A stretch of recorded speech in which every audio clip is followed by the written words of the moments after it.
আসসালামু আলাইকুম, আশা করি সকলে ভালো আছেন। ড্রাইভ জবের পক্ষ থেকে সবাইকে অনেক স্বাগতম জানাচ্ছি।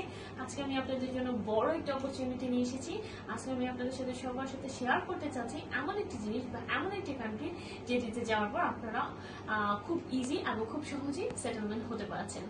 যারা কিনা আছেন যে মোটামুটি ভালো একটি দেশ, মোটামুটি মানে খুবই ভালো একটি দেশ অবশ্যই বলবো, এই যে কান্ট্রিতে গেলে আপনারা সেটেল হতে পারছেন এবং খুব অল্প সময়ের মধ্যে এবং কম খরচে যেতে পারছেন, তাদের উদ্দেশ্যে কিন্তু বলতে চাচ্ছি।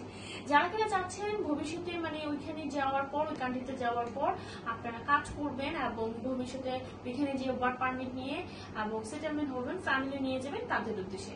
তো প্রথমে বলবো এটি হলো ইউকে। যাদের কিনা পড়াশোনা কম রয়েছে, লাইক আপনারা এসএসসি শেষ করছেন, তাদের উদ্দেশ্যে বলবো তারা কিন্তু খুব সহজে এই কান্ট্রিতে যেতে পারছেন। এবং এসএসসি শেষ করে আমরা কিন্তু এই কান্ট্রিতে আপনাকে পাঠাতে পারবো খুবই মিনিমাম খরচের মধ্যে, কিন্তু আপনারা এই কান্ট্রিতে যেতে পারছেন। মিনিমাম এখানে কিন্তু ভিসা হয়ে যাওয়ার পরে সমস্ত খরচ, ভিসার আগে কোনো একটা টাকাও আপনাদেরকে পেমেন্ট করতে হবে না। আমি ডিরেক্ট ভিডিওতে বলে দিলাম, যেহেতু অনেকে এই ভিডিওটি দেখে আমাদেরকে অনেক কোয়ারিজ করবে ফেসবুক এবং ইউটিউবে, আমরা অনেক কোশ্চেনে পেয়ে থাকি।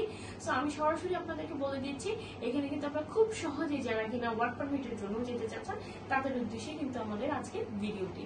সো ইউকেতে যারা যেতে চাচ্ছেন শুধুমাত্র ম্যাট্রিক শেষ করে, তারা কিন্তু খুব সহজে যেতে পারবেন। ভিসা হয়ে যাওয়ার পরে কিন্তু আপনাদের এখানে পেমেন্টটা করতে হবে। আর কোনো অসুবিধা নেই, কাজের ধরন, সময়সীমা এবং কেমন স্যালারি আসবে সেগুলো আমরা জানিয়ে দিব আপনাদেরকে, কোনো অসুবিধা নেই। আমি আপনাদের একটি কথা বলবো, যারা কিনা ভিডিও দেখে অফিসে ভিজিট করতে চাচ্ছেন, অবশ্যই অফিসে ভিজিট করুন, কারণ এই সুযোগটি, এই সুবর্ণ সুযোগটি কিন্তু বারবার আমাদের হাতে আসবে না। যেহেতু আমাদের হাতে এসেছে, তাই অটোমেটিক আমরা আপনাদেরকে জানিয়েছি। সো আমি মনে করি যারা কিনা অনেক আগ্রহী আছে শুধুমাত্র ম্যাট্রিক শেষ করে ইউকেতে যাওয়ার সুযোগ, এটা কখনোই কেউ হাতছাড়া করতেও চায় না। সো আপনারা দেরি না করে আমাদের সাথে যোগাযোগ করুন। যারা অফিস ভিজিট করতে পারছেন না, তারা নিচে দেওয়া ডিসক্রিপশন বক্সের নাম্বারগুলোতে ফোন করতে পারছেন। ধন্যবাদ।